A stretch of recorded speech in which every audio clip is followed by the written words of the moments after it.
Assalamualaikum warahmatullahi taala wabarakatuh. Berjumpa kita pada pagi ini. Pagi ini kita akan terus belajar tentang menganalisis graf sesaran melawan masa untuk menentukan jarak, sesaran dan juga hal laju. Okey, untuk kali ini awak akan jumpa graf yang jenis pertama, iaitu sesaran melawan dengan masa, di mana apabila graf sesaran melawan masa, 4 ataupun 3 kuantiti fizik ini awak boleh cari, iaitu jarak, sesaran dan juga hal laju. Okey, mari kita tengok. Sebuah kereta memulakan perjalanan di titik A. Okey, dia bermula pada titik A. Selepas 30 saat, kereta tersebut sampai ke titik B. Maksudnya kat sini dia bergerak 30 saat. 30 S. S tu untuk simbol untuk saat. Kemudian ke titik B. Kereta tersebut berhenti di titik B selama 10 saat. Jadi daripada titik B ni dia berhenti 10 saat. Kemudian kereta tersebut berpatah balik dan tiba di titik A selepas 15 saat. 15 saat dia patah balik pada titik A. Kereta tersebut berhenti di titik A selama 10 saat. 20 saat. Okey, bagus. Okey, 20 saat. Kemudian kereta tersebut meneruskan perjalanan dan sampai ke titik C selepas 10 saat. Jadi dia sampai kat sini masanya adalah 10 saat. Ini gambaran dia. Daripada sini awak kena melakar graf. Jadi soalannya kata, bagaimana kita nak melakar? Pertama, awak tengok kat sini. Daripada titik A ke titik B ni, awak baca. Sampai ke titik A ke titik B, masa diambil adalah 30 saat. Jadi sini kosong. Kosong. Antara A ke B tu jaraknya berapa? 200 meter. Nak capai ke titik B, masanya ambil berapa? 30 saat. Jadi awak buat garisan putus-putus. Garisan putus-putus macam ni. Jadi awak sambung, awak buat satu garis lurus. Buat satu garis lurus.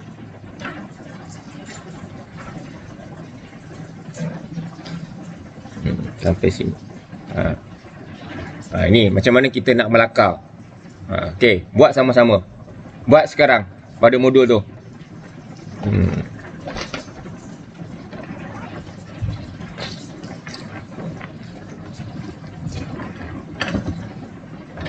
Yang ini sudah selesai.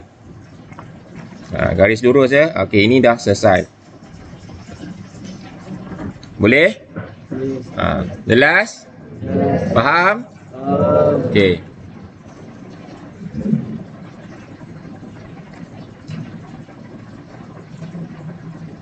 Kemudian kereta tersebut berhenti di titik B selama 10 saat. Jadi kat sini, kalau dia berhenti, sesaran berubah ke tidak? Tidak, sesaran tidak berubah. Jadi kat sini 30. Jadi awak kena tambah dengan 10. Sebab 30 dengan 10. Jadi pada titik 40. Jadi kat sini, you punya sesaran ni jadi macam mana? Straight saja sampai sini. Macam tu. Sebab mengapa 40? Sebab 30 tambah dengan 10 saat.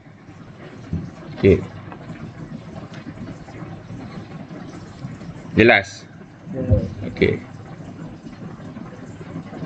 Kemudian kereta tersebut berpatah balik. Bila berpatah balik, sesarannya akan menjadi berkurang, negatif. Dan tiba di titik A selepas 15 saat. Jadi 10, 40 ni kena tambah dengan 15. akan dapat berapa? 55. Kat sini adalah 55. Jadi 55. Okey, kemudian di titik A ni sesarannya berapa? Kosong. Sebab di titik A ni titik mula. Jadi tiba pada titik mula, sesaran ni adalah jarak di antara titik mula dengan titik akhir. Jadi titik akhir di A, titik mula di A, titik akhir pun di A kan. Ini kosong. Jadi kena buat macam mana? Turun daripada sini ke kosong. Sampai sini. Okey, jelas? Okey. Kemudian kereta tersebut berhenti di titik A selama berapa? 20 saat. Jadi berapa sasaran agak-agak? Kosong. Sebab dia masih berada di titik A lagi. Jadi 55 tambah dengan 20 saat akan jadi 75. Kat sini 75. Sebab 20 saat. Dia ambil, buat garis lurus, straight sampai 75. Kemudian kereta tersebut meneruskan perjalanannya dan sampai ke titik C selama 10 saat.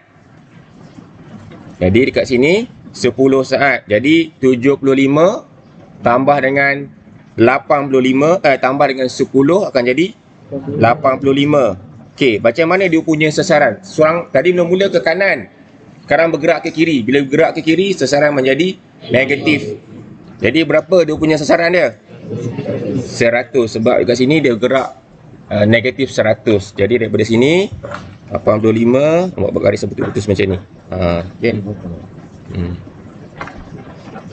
Jadi sini buat garis sampai sini. Inilah graf bagaimana awak nak melakar graf sesaran melawan dengan masa. Boleh? Okey.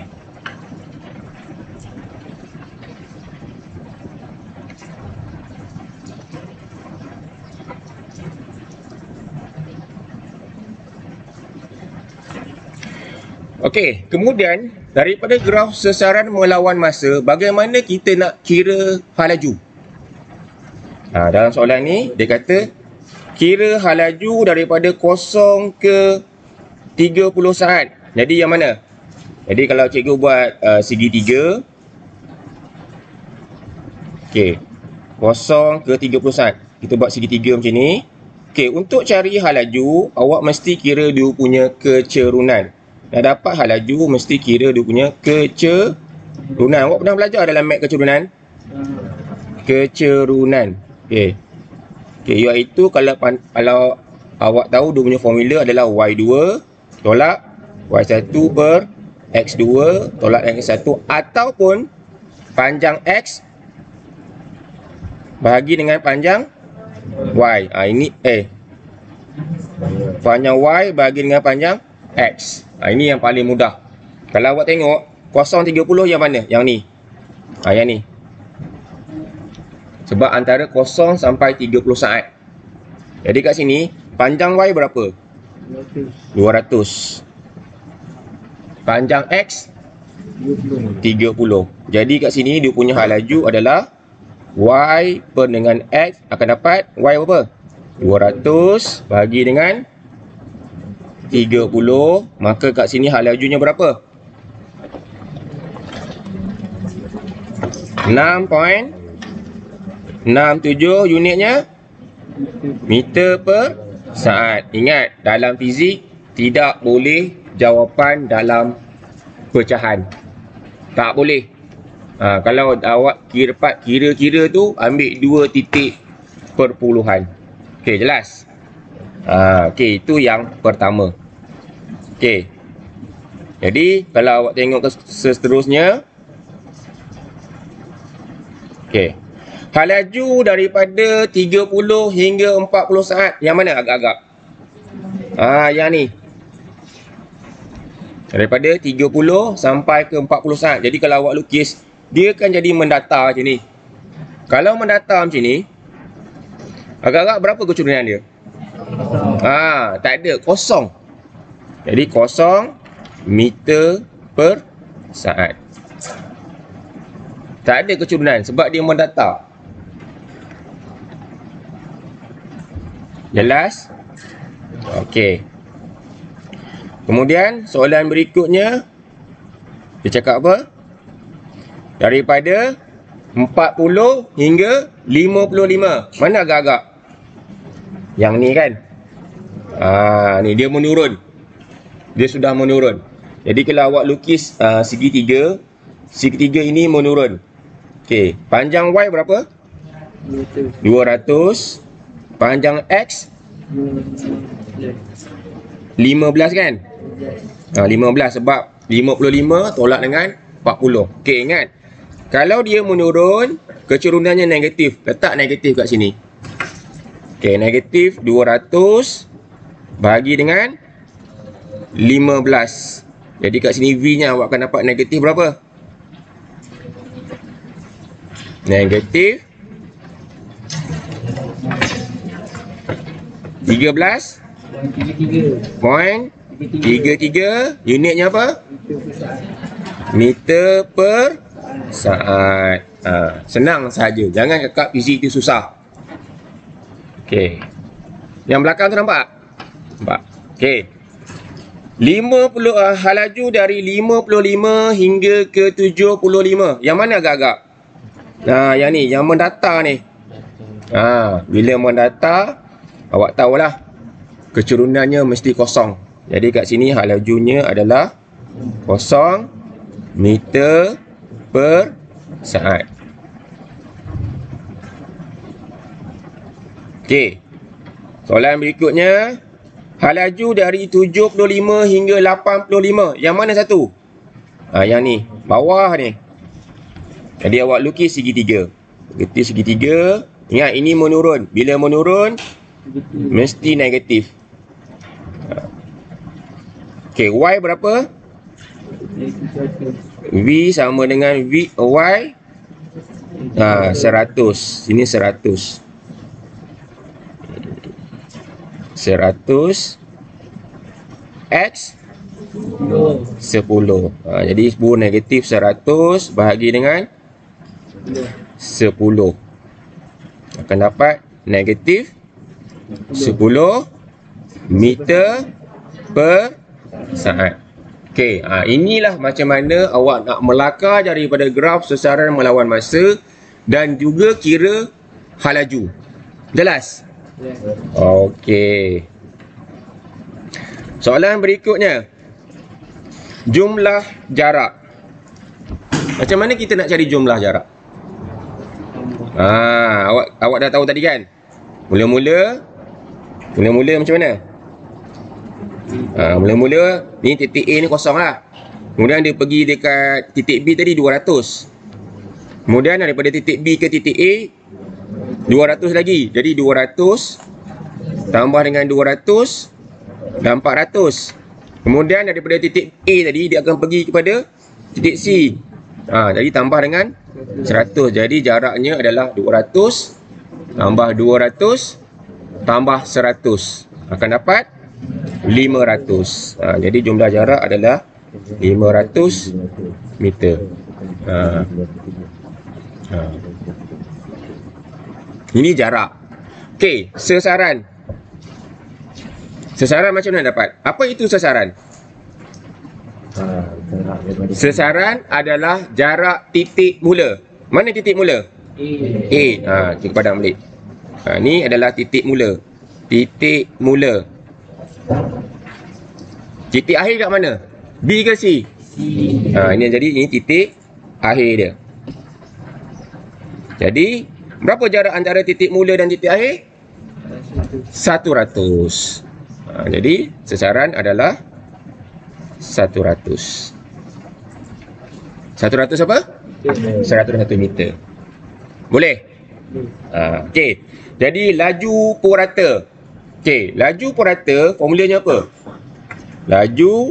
Kalau laju awak kena pakai jumlah jarak bahagi dengan masa. Jarak berapa jumlah tadi? 500 meter. Okey, masa yang diambil berapa? Ni nampak ni. Sampai 85 saat. Itu jumlah masa daripada kosong sampai kepada 85. Jadi 500 bahagi dengan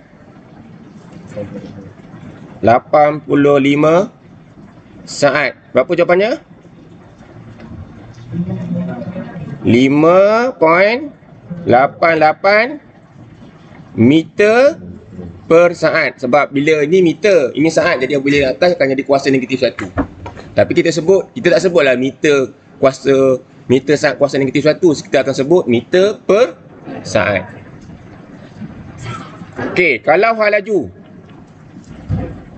Hal laju kita tak pakai jumlah jarak. Hal laju kita pakai sesaran bahagi dengan masa.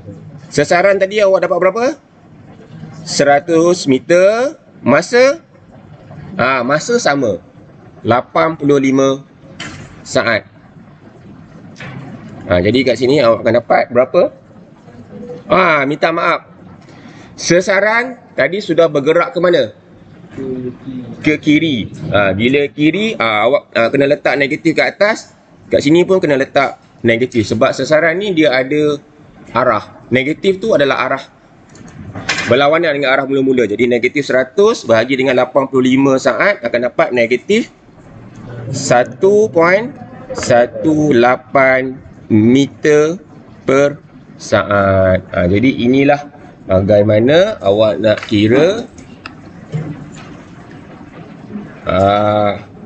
menganalisis graf sesaran melawan masa untuk menentukan jarak sesaran dan juga